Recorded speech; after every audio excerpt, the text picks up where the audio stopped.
తిరుమలలో భక్తుల రద్దీ కొనసాగుతోంది.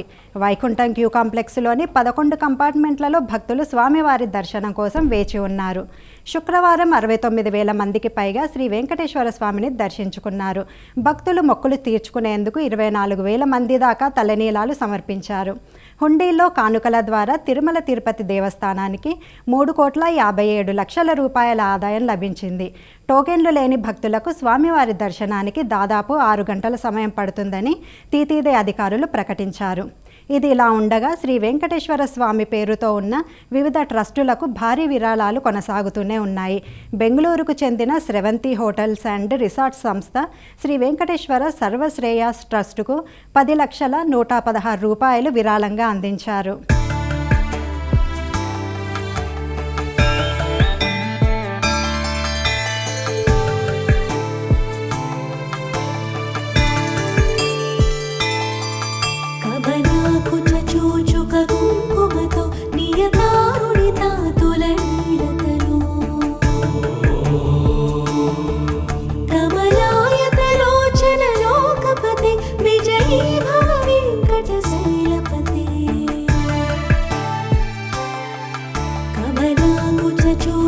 కుంకుమతో నియతారుణితా తులనీలతను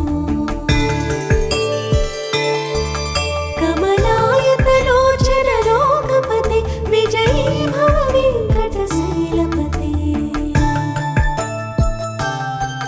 సచతుర్ముఖ షణ్ముఖ పంచముఖి ప్రముఖాఖిల దైవతమౌళిమణి శరణాగత వత్సల సారణిధి పరిపాలయ మా వృషశైలపతే అతివేల దయా తవ దుర్విషహైరనువేల కృతైరపరాధ సతై